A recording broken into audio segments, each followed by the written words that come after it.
Hello everyone. I'm going to give you a very brief tutorial on using the OneSearch on how to find ebooks. Now I'm on the main page on the Martin Luther King Jr. Library homepage. You can get to the OneSearch by clicking up here over here on the left hand side, or you can just start right here and type your topic into the box. So let's click there. I'm doing student debt.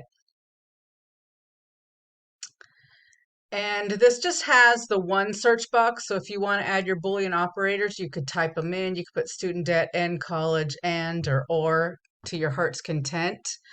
Um, Over here where it says online books and articles, there's a drop down menu. You can use the ebooks and print books and articles, but that would actually work well for you if you're doing all your searches in one sitting. Your peer reviewed, your newspaper, your magazine, and your ebook. You could do that all right here on one search. Um, but I'm going to isolate it to ebooks just so I can show you how to find ebooks in here. So I'm going to click on print and electronic ebooks and make sure that the permalinks that you use are for ebooks, and I will show you how to isolate that. Over here is the advanced search.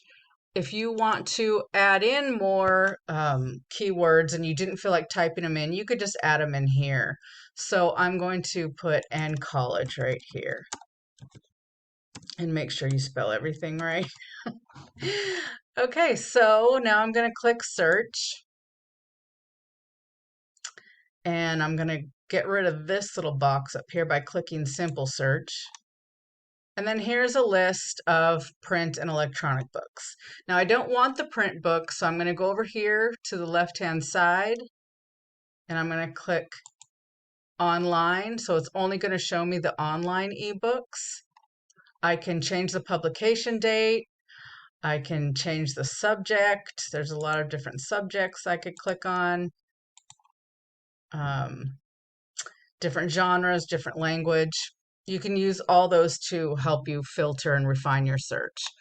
So I'm going to take this first ebook up here, Game of Loans. I like that title. So let's click on that. And as you can see, here we have two versions, and then here's where they're found. They're both in the EBSCO ebook database, which is what I've already shown you in the tutorial video. Over here is a permalink. For some reason, whenever students use this as a permalink, everybody has a hard time finding the resource when they go back next week. In the third week, we're doing a MLA works cited list where you're going to have to go back and get the citation. And sometimes these just don't seem to bring you back to it. So I advise everybody to use these online links right here. So let's click on EBSCOhost. And this takes you to the EBSCOhost academic collection. And then you can go to the PDF full text to see the whole thing. But I've already shown you all that on the other tutorial video for the EBSCO ebook. So I'm just going to show you right here where it says permalink. Click the permalink, copy and paste it. And I also encourage everybody to email to themselves. So here is the citation format. Go ahead and click on MLA and then put your email in, and you're going to get the ML citation and you're going to get this first page. So when you go back next week and do your citation works cited page, you'll already have this already.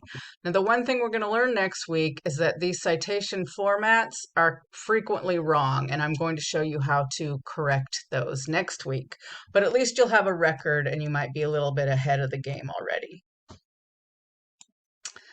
Back on the resource page, you can see there's a summary that tells you a little bit about it. And that's pretty much it as far as ebooks go. You can keep going through all the lists. You only need to get one ebook resource for this assignment and then finish the discussion on how you found searching in the databases to be. Was it difficult? Was it not difficult? What problems came up? Anything that you wanted to talk about as far as searching goes. And then that's it for that assignment. If you have any questions, feel free to email me or come into my virtual office hour on Thursdays from 7 to 8 p.m. Okay?